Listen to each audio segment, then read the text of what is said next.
Selamat mendengarkan podcast ini. Di tengah-tengah suasana COVID-19 ini, kita menyadari, saudara-saudara, kita menyadari betapa rentannya manusia. Betapa rentannya manusia. Negara adik kuasa, negara yang kuat seperti Amerika, RRC, dan beberapa negara di Eropa benar-benar kesulitan menghadapi wabah ini.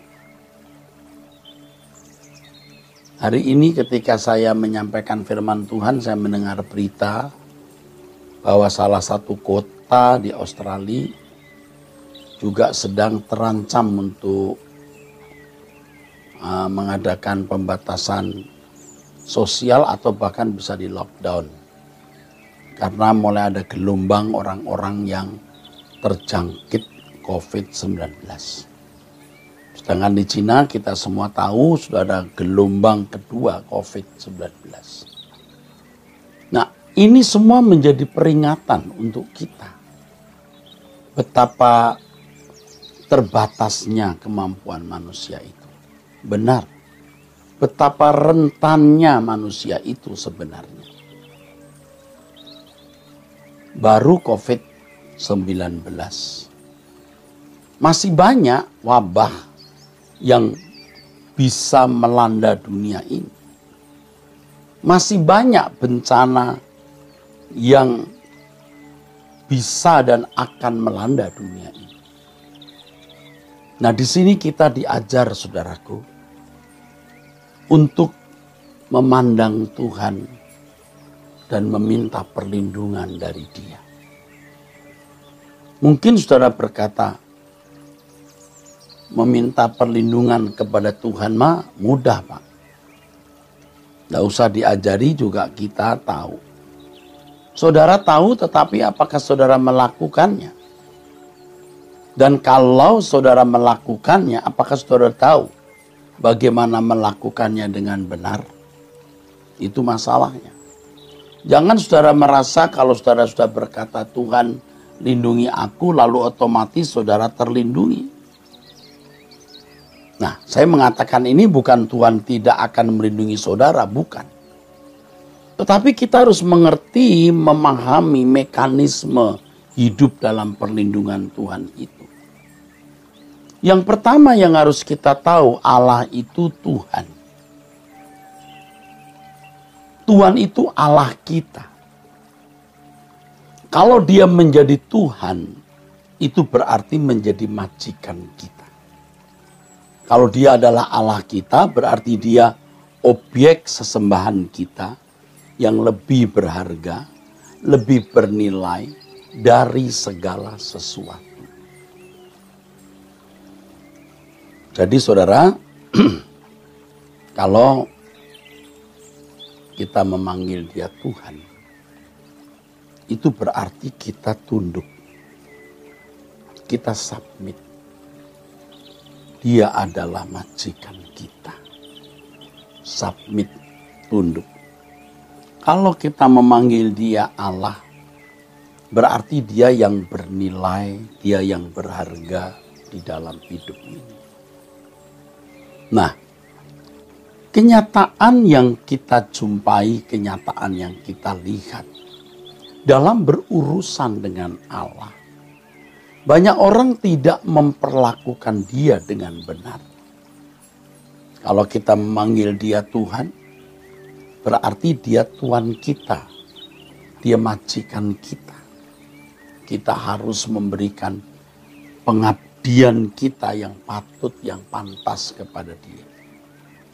Dan tentu pengabdian yang pantas dan patut adalah kita memberikan segenap hidup kita tanpa batas kepada Allah. Tanpa batas. Sebab kita diciptakan oleh Allah. Segala sesuatu dari Dia, oleh Dia, dan tentu saja juga bagi Dia, saudara. Jelas? Kalau kita menyebut atau memanggil Allah itu Tuhan, Berarti kita harus mengakui dia sebagai Tuhan kita, sebagai majikan kita. Dan kita harus menunjukkan pernyataan bahwa dia Tuhan kita di dalam atau dengan atau melalui perbuatan kita.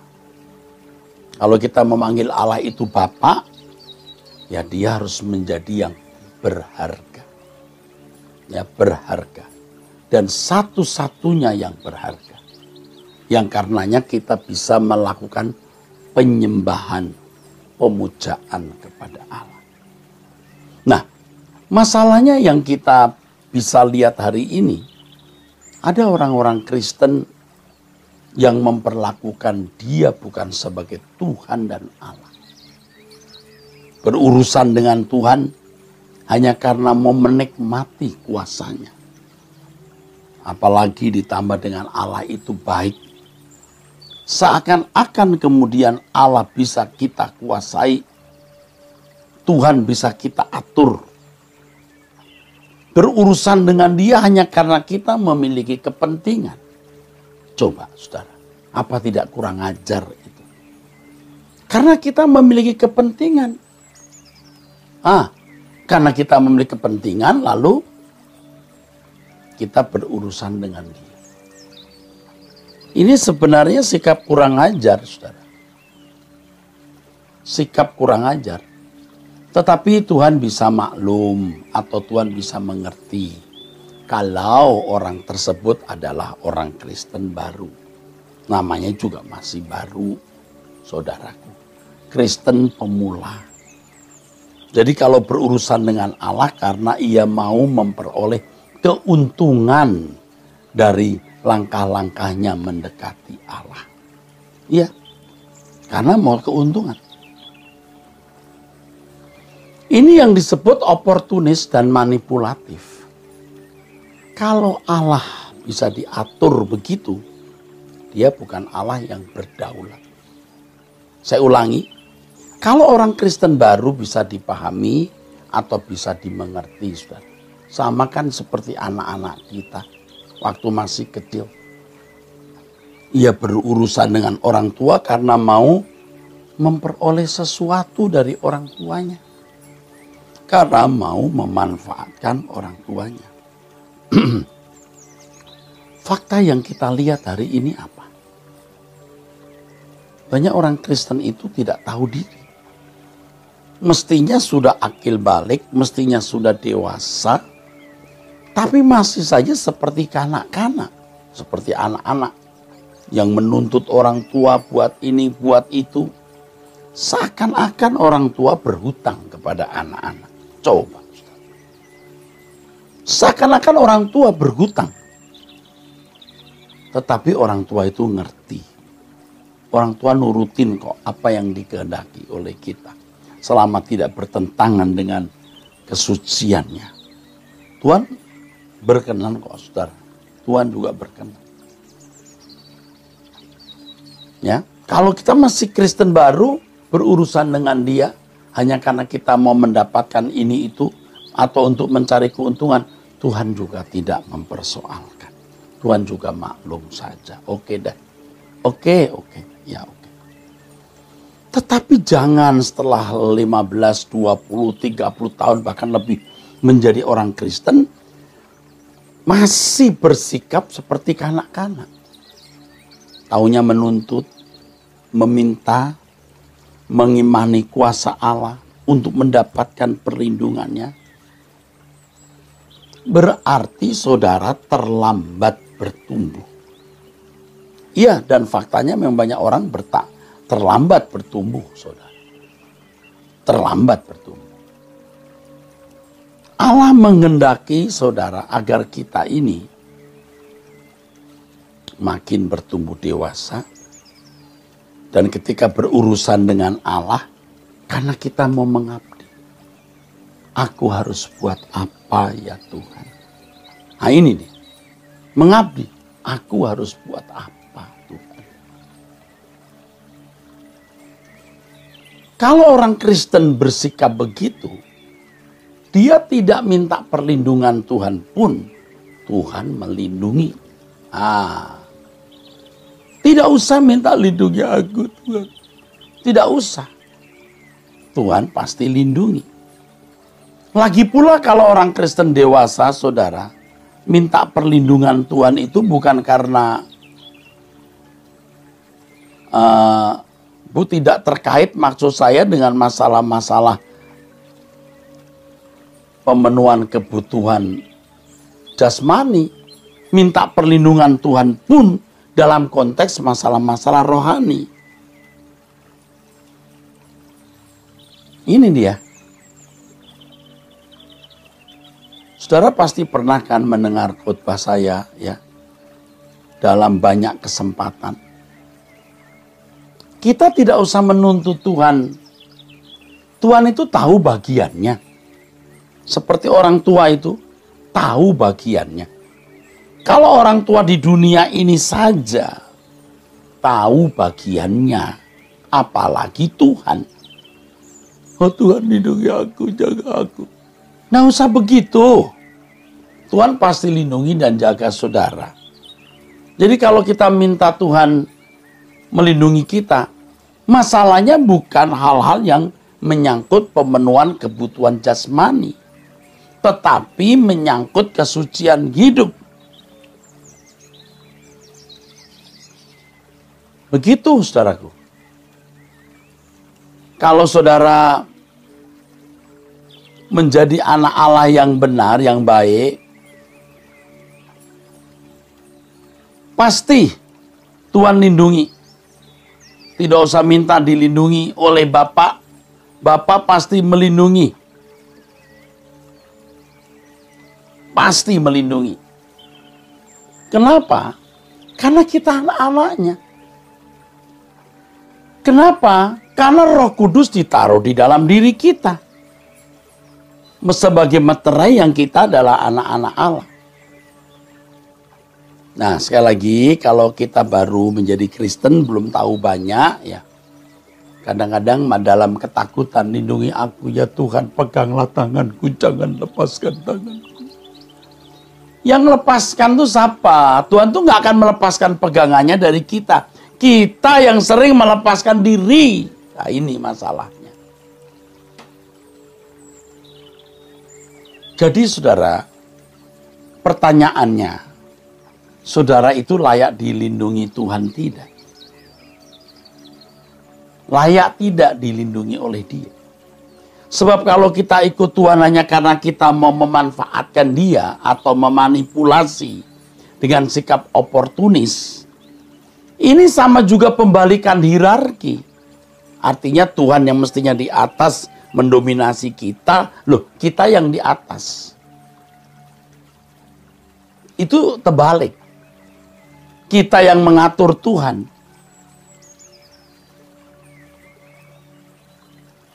Nah, saya berharap kita itu sadar akan hal ini. Bahwa kita telah berbuat salah selama ini. Ya. Nah, kalau kita menjadi orang Kristen yang benar, kita mau bertumbuh di dalam kekudusan. Jadi kalau kita minta Tuhan lindungi aku, jagaku Tuhan dalam kebenaran. Jagaku ya Bapa, lindungi aku. Untuk apa? Agar aku hidup tidak bercela di hadapan-Mu. Bukan oh Tuhan jaga aku ya Tuhan supaya aku bisa mendapatkan ini, mendapatkan itu. Ini kan juga tidak tepat saudaraku sekalian. Tidak benar itu. Saya percaya kalau kita bertumbuh dalam kebenaran, dalam kesucian, kalau kita mau menjadi orang Kristen yang dewasa, Tuhan lindungi kita. Tapi kalau kita tidak bertumbuh dewasa, kita hidup dalam kesenangan-kesenangan dunia dan hidup tidak menuruti kebenaran Tuhan. Tidak layak dilindungi, tidak layak dijaga. Saya berharap kita semua bisa mengerti ini. Bisa memahami ini. bertumbuh dalam kekudusan, dalam kesucian, menjadi anak bagi Allah Bapa di surga. Dia pasti melindungi kita. Lalu kalau kita sudah dewasa, kita yang harus melindungi pekerjaan Tuhan. Karena kita meneruskan pekerjaan Tuhan di bumi ini. Kalau kita studi, kita karir, kita bekerja, kita menikah, dan banyak hal lain yang kita lakukan hanya karena kita mau menyertai Tuhan di dalam pekerjaannya. Jadi kan begini saudaraku, saya sering tanya orang, ya, saudara percaya Tuhan Yesus? Orang jawabnya pasti gampang, percaya. Percaya Pak. Pertanyaan untuk orang Kristen dewasa bukan begitu, itu untuk orang Kristen baru. Untuk orang Kristen dewasa pertanyaannya adalah, apakah kamu bisa dipercayai Tuhan?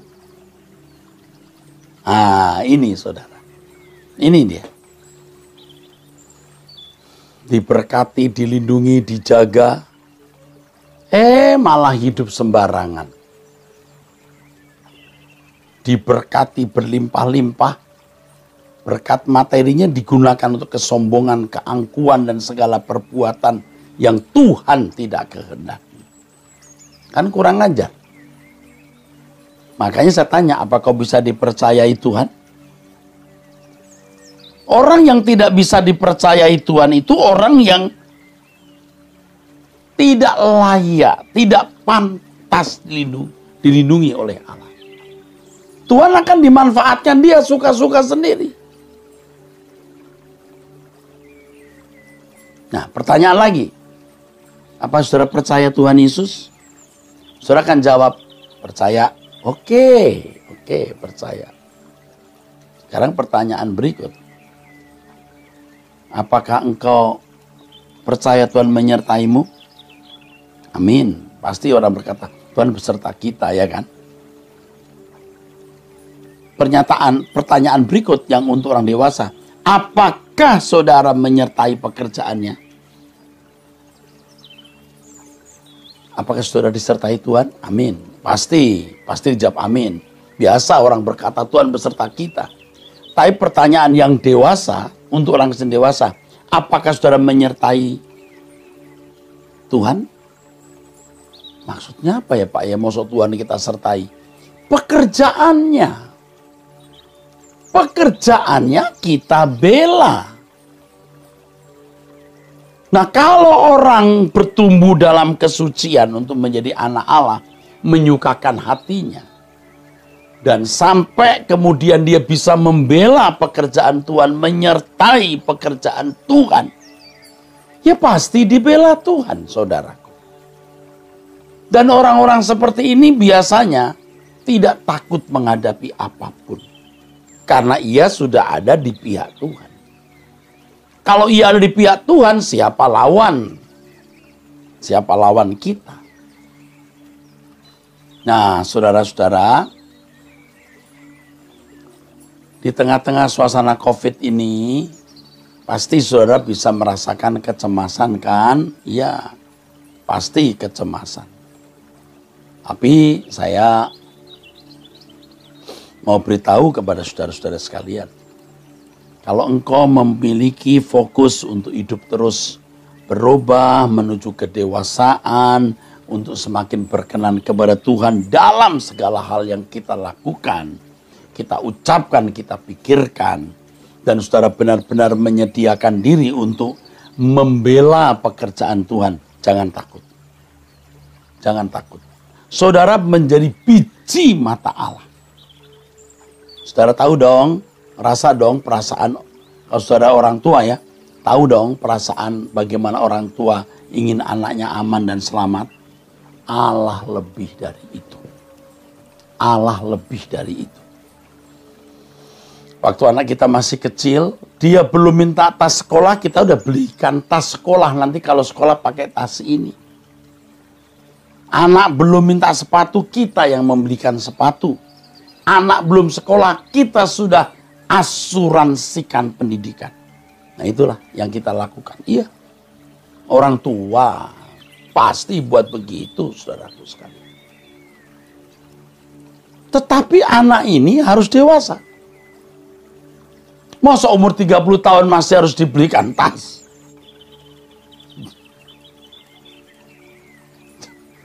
Masa sudah 40 tahun masih dibelikan sepatu? Ya enggak. Kebalikan dong, anak yang membelikan sepatu untuk orang tuanya. Waktu ke mall dia lihat, wah ini sepatu cocok nih untuk mama saya, dia belikan. Nggak ada loh anak sudah umur 45 tahun terus mamanya membelikan sepatu untuk anaknya, kecuali anaknya idiot. Itu masalahnya, saudaraku sekalian. Dan saya berharap saudara-saudara sekalian bisa memahami hal ini. Makanya kita harus bertumbuh dewasa.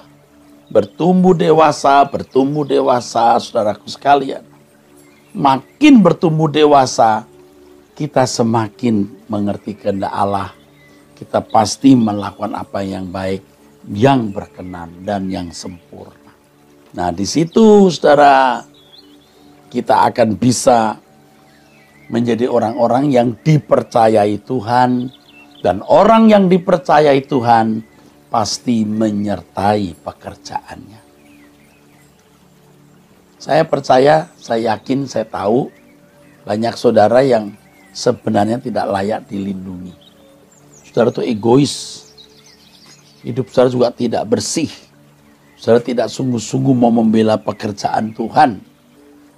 Tetapi Tuhan masih mau melindungi saudara. Luar biasa kan? Tuhan masih mau melindungi saudara. Kenapa?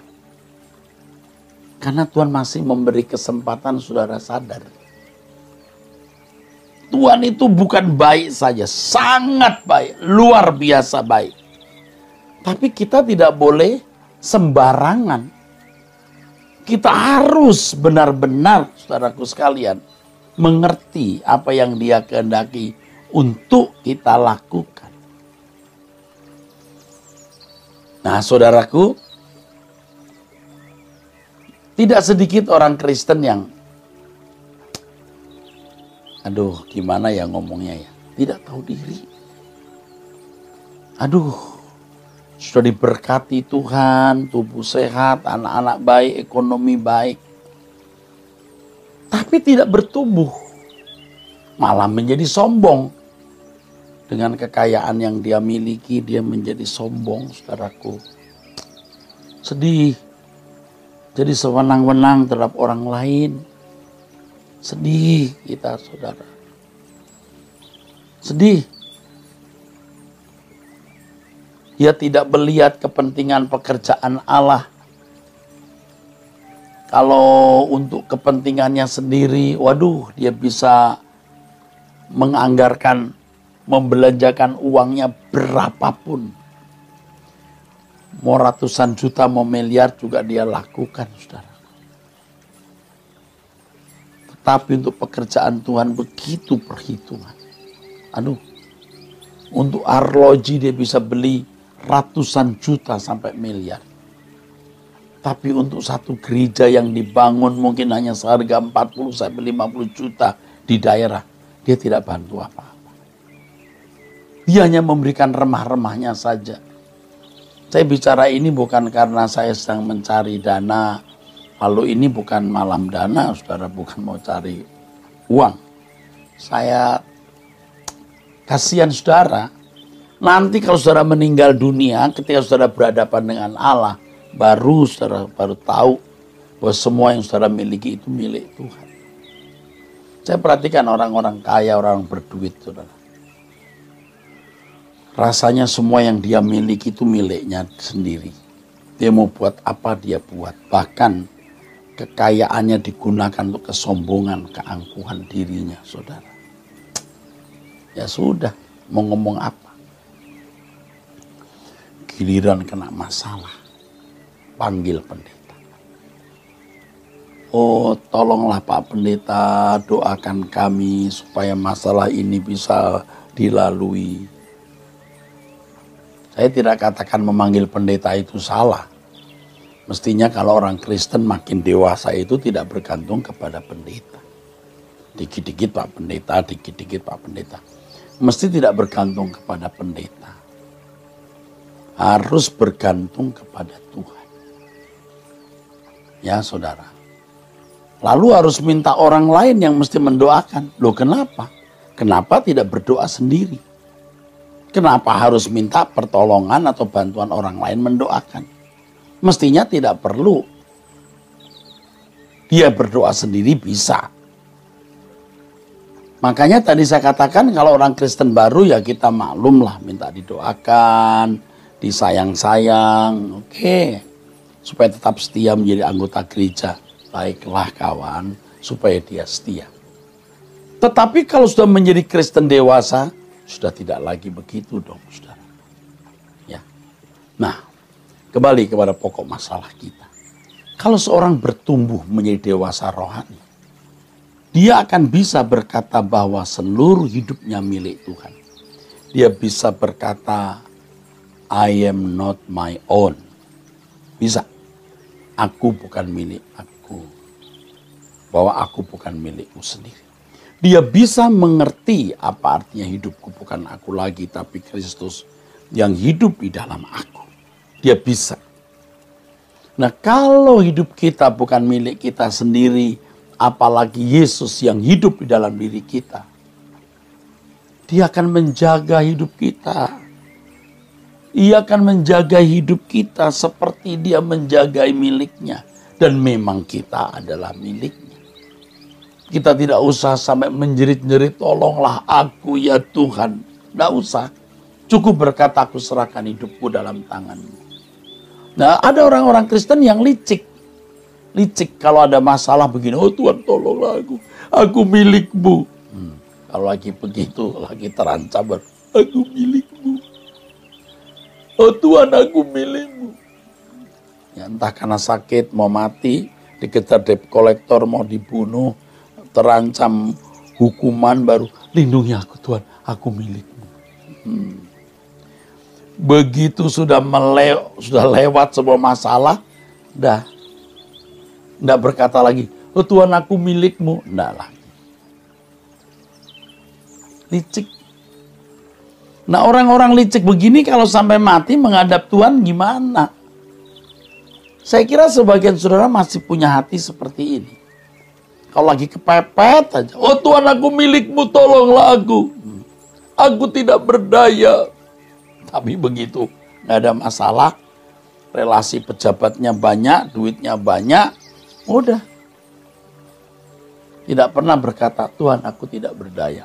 Padahal justru ketika keadaan nyaman, relasi pejabat banyak, Anda itu ada di tempat yang sangat berbahaya. Ada kecenderungan tidak bergantung kepada Allah.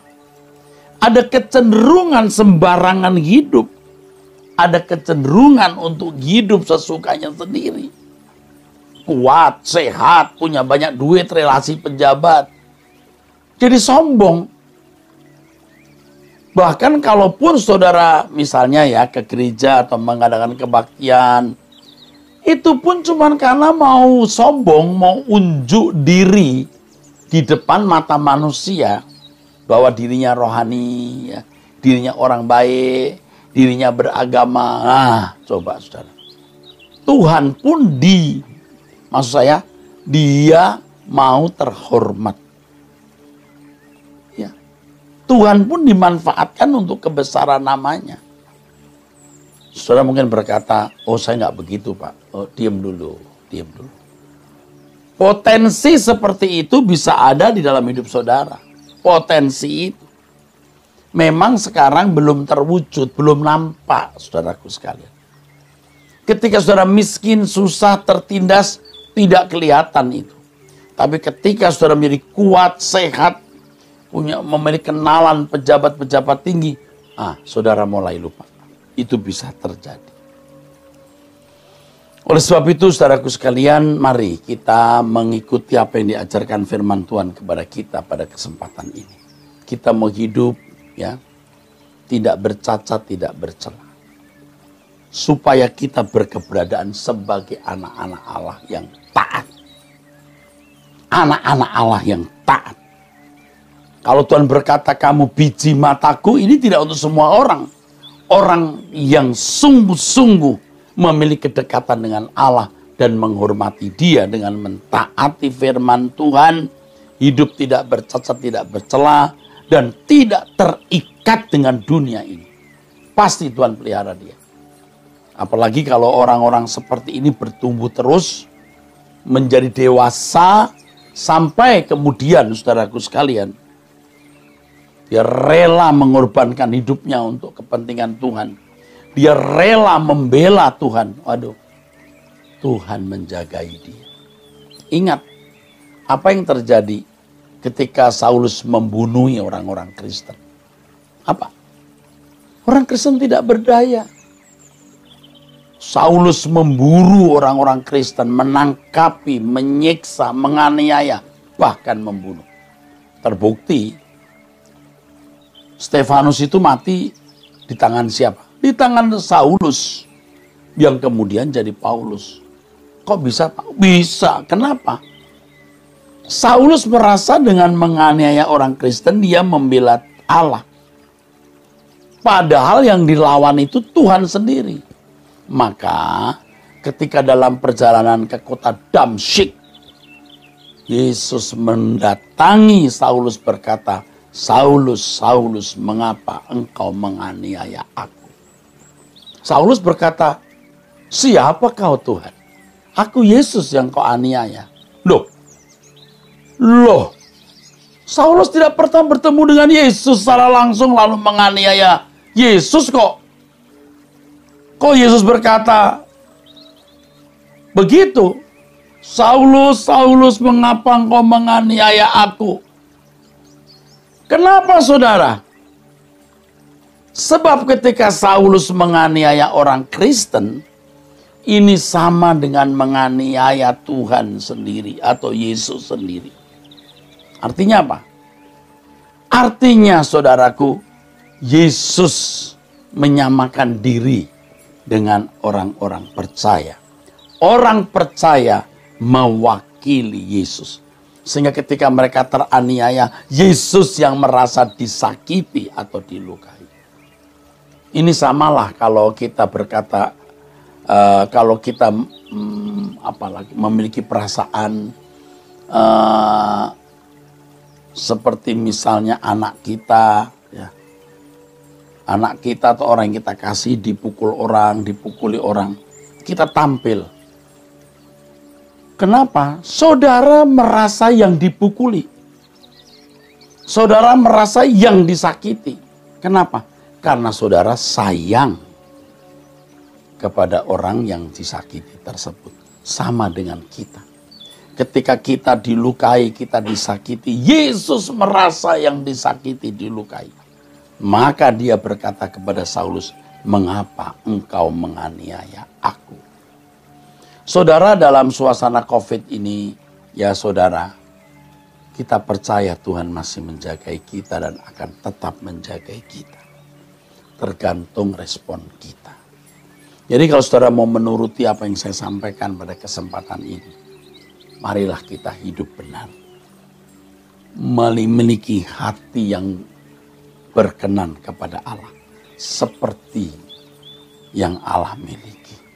Ayo kita bertobat, kita menjelajah hati agar kita memiliki hati seperti hatinya. Sehingga hidup kita menjadi peragaan Tuhan.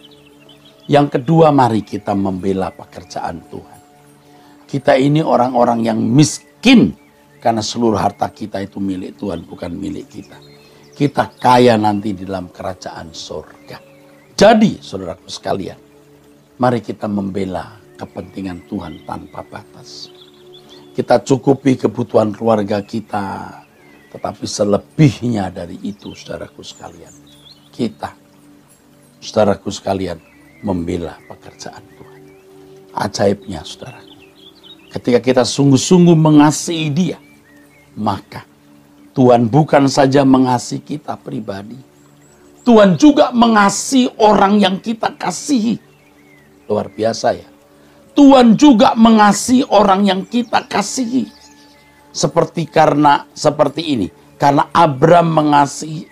Allah mengasihi Abram, ingat ini, karena Allah mengasihi Abram, maka Allah juga mengasihi Lot ponakannya yang dikasihi, yang disayang oleh Abraham.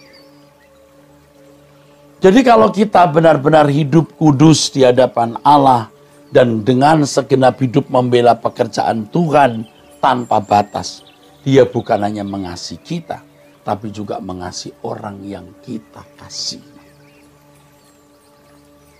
Pasti penjagaannya diberikan, bukan hanya kepada kita, tapi juga orang yang kita kasihi. Itulah sebabnya sering dalam doa saya berkata, Tuhan, tolonglah aku untuk hidup tidak bercacat, tidak bercela. Tolonglah aku untuk menyenangkan hatimu senantiasa di dalam segala hal. Karena aku tahu dengan kesucian hidup aku melindungi orang-orang yang kukasihi. Dengan pengabdianku kepada Allah, saudaraku sekalian, dengan pengabdianku kepada Allah, aku melindungi orang-orang yang ada di sekitarku, orang-orang yang kukasihi. Rasanya kita tidak berhak mengatakan lindungi aku Tuhan, atau lindungi orang-orang yang kukasihi Tuhan, kalau kita tidak melindungi pekerjaannya. Ya, saya kira cukup sampai di sini pemberitaan firman Tuhan. Tuhan memberkati saudara-saudara sekalian. Ya, sola gracia.